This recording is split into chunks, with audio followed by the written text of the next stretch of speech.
ரூபாய் நீங்கள் தொலைத்திருந்தீர்களானால் அந்த இழப்புக்கெல்லாம் மீண்டு 60 பைசா திரும்ப வந்துவிடும். எந்த விதத்திலேயாவது இழந்த பொருளை மீண்டும் பெறுவீர்கள். நீங்கள் கார்த்தவீர்யா என்று சொல்லக்கூடிய காத்தவராயன்னு சொல்லுவாங்க. கார்த்தவீர்யா என்பது சமஸ்கிருதம். அந்த மந்திரங்களை ஜபித்து நெற்றில் எடுத்து இல்லை அருகில் உள்ள புரோகிதை அணுகி பார்த்தீர்களானால் பாதியிலே நின்றதெல்லாம் வந்துவிடும். அடமானத்தில் பட்ட கடன்களை எல்லாம் கட்டுப்பாட்டுக்குள் கொண்டு வருவீர்கள். அதே போல் நீங்கள் வழிபட வேண்டிய தெய்வம் இந்த திருநள்ளாறு ஒரு நாள் சென்று சனி பகவானுக்கு நன்றி சொல்வது நல்லது.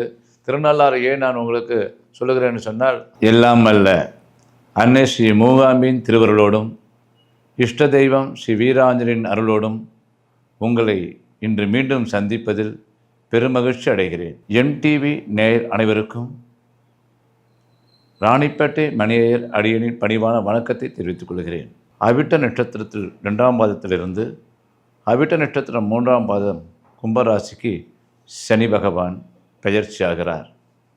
ஆக சனி பகவான் 2.5 ஆண்டுக்கு ஒரு முறை பெயர்ச்சி உண்டு. இந்த முறை கடந்த 6 மாதத்துக்கு முன் மகர ராசியில் அதிச்சாரம் பெற்றதால் நாம் இந்த 2 வருடம் மட்டுமே அவர் இந்த ராசியில் சஞ்சரிப்பார். இதில் இருந்து எல்லோருக்கும் சுப அசுப பலன்களை தரப்போகிறார் என்பதை பார்க்கலாம். மிதுன ராசியில் பிறந்தவர்களுக்கு சிறப்புமிக்க இந்த சனி பயிற்சி என்பது சிறப்பம்சமாக இருக்கும். கடந்த 2.5 ஆண்டு காலமாக அஷ்டம சனியில் பிடிபட்டு தன்னுடைய சொத்துக்கள்லாம் அடமானத்தில் இருக்கிறதெல்லாம் இழப்புகளுடைய சூழ்நிலையும், கட்டட வேலைகள்லாம் பாதையில் நின்றும், கணவன் மனைவி பிரிந்திருந்து உத்தியோக ரீதியாக இருந்து அதையெல்லாம் அவஸ்தைப்பட்டு சொந்த வீட்டில் இருந்தவர்கள் வாடகை வீட்டுக்கு சென்றதும் இப்போதெல்லாம் நினைவுக்கு வருகிறது. இதையெல்லாம் மாற்றி அமைச்சு ரூபாய் நீங்கள் தொலைத்திருந்தீர்களானால் அந்த இழப்புக்கெல்லாம் மீண்டு 60 பைசா திரும்ப வந்துவிடும். எந்த விதத்திலேயாவது இழந்த பொருளை மீண்டும் பெறுவீர்கள். நீங்கள் கார்த்தவீர்யா என்று சொல்லக்கூடிய காத்தவராயன்னு சொல்லுவாங்க. கார்த்தவீர்யா என்பது சமஸ்கிருதம். அந்த மந்திரங்களை ஜபித்து நெற்றில் எடுத்து இல்லை அருகில் உள்ள புரோகிதை அணுகி பார்த்தீர்களானால் இழந்த பொருட்களை மீண்டும் பெறுவீர்கள். இந்த பிரிந்த தம்பதியர்கள்லாம் ஒன்று சேருவீர்கள். அஷ்டம சனி காலத்திலே ஏதோ ஒரு கருத்து வேறுபாடுகளாலும் உத்தியோக ரீதியாலும் வடதுருவம் தென்துருவமாக வந்திருப்பீர்கள். இப்போது இவை ஒன்று சேர்ந்து ஒருங்கிணைந்து எல்லாமே செயல்பாட்டுக்கு வரும். நல்ல விதமாக ஒற்றுமையாக செயல்படுவார்கள். பெற்றோர்களுடைய கவனத்தை கொண்டு வர வேண்டும். ஏனென்றால் அஷ்டம சனி விடுதலையாகிவிட்டது. 9ஆம் இடத்தில் சனி வருவதால், அதாவது நீங்கள் ஒரு இடத்துல இருப்பீர்கள், உங்கள் தாய் தகப்பனார்கள்லாம் ஒரு இடத்துல இருப்பாங்க வில்லேஜில். அவங்கள அடிக்கடி தொலைபேசி மூலமாக பேசிக்கொண்டு இருப்பது நல்லது. ஏன்னால் அவர்களுக்கு மருத்துவ செலவும் உடல்நிலை பாதிப்பு ஏற்படும் என்பதனால நீங்கள் அடிக்கடி ஒரு தொலைவில் இருப்பது நல்லது. கூட்டாக இருப்பவர்கள் உடன்பிறப்பவர்களுக்கு அடிக்கடி கவனத்தை அவர்கள் மீது ஒரு கண் இருக்க வேண்டும். பொதுவாக மிதுன ராசியை பொறுத்த வரைக்கும் அஷ்டம சனியில் விடுதலையாகி வருவதே நீங்கள் சனி பகவானுக்கு நன்றி சொல்ல வேண்டும்.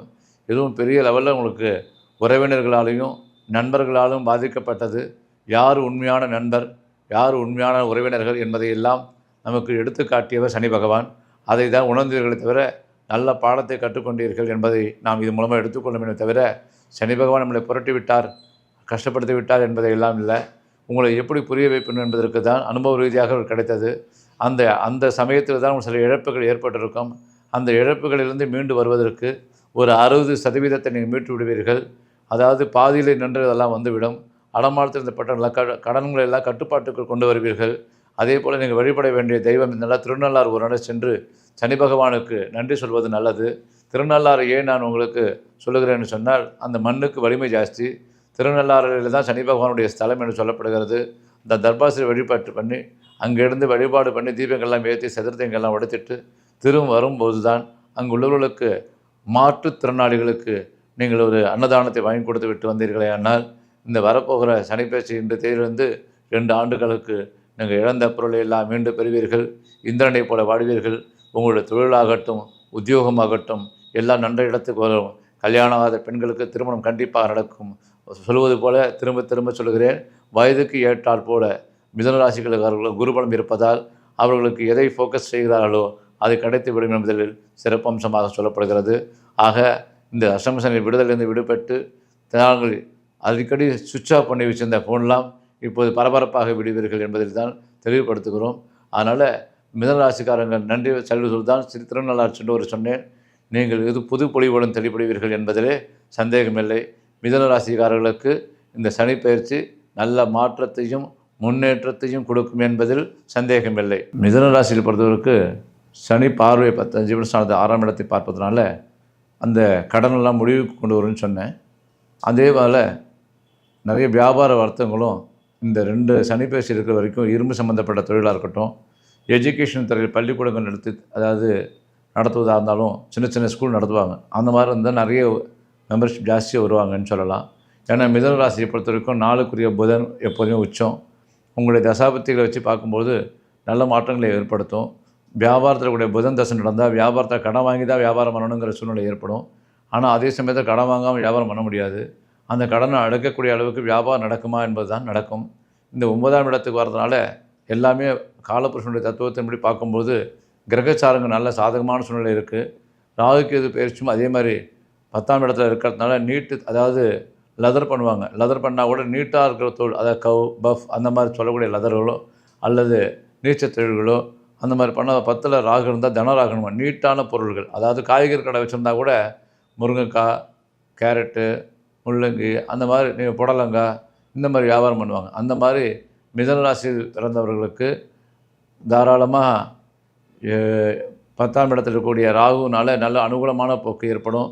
வர்த்தகத்தில் எந்த விதமான சந்தேகமும் இல்லை. நல்லா நீட்ட வியாபாரங்களை பண்ணக்கூடியதும் சுறுசுறுப்பாக வியாபாரத்துக்குன்னே பிறந்தவங்க தான் மிதுன ராசிக்காரங்க. கொஞ்சம் அவங்க ஜாதகத்தை நம்பணும். அவங்க இது ஈஸியாக பொதுவாகவே ஜாதகத்தை நம்ம கர்மாப்படி தான் நடக்கும், விதிப்படி தான் நடக்கும்னு ஏற்கனவே முடிவு பண்ணிட்டோமே அப்படின்னு சொல்லுவாங்க. விதிப்படி நடந்தாலும் அந்த விதி கர்மாங்கிறதுப்படி தான் கிரகம் அமையிறது. அந்த கிரகப்படி நடந்தாலும் அந்த விதி நல்ல விதமாக அமையணும், அந்த நல்ல கர்மாவாக இருக்கணும், அந்த கிரகங்கள் நமக்கு சாதகமாக இருக்கணும்.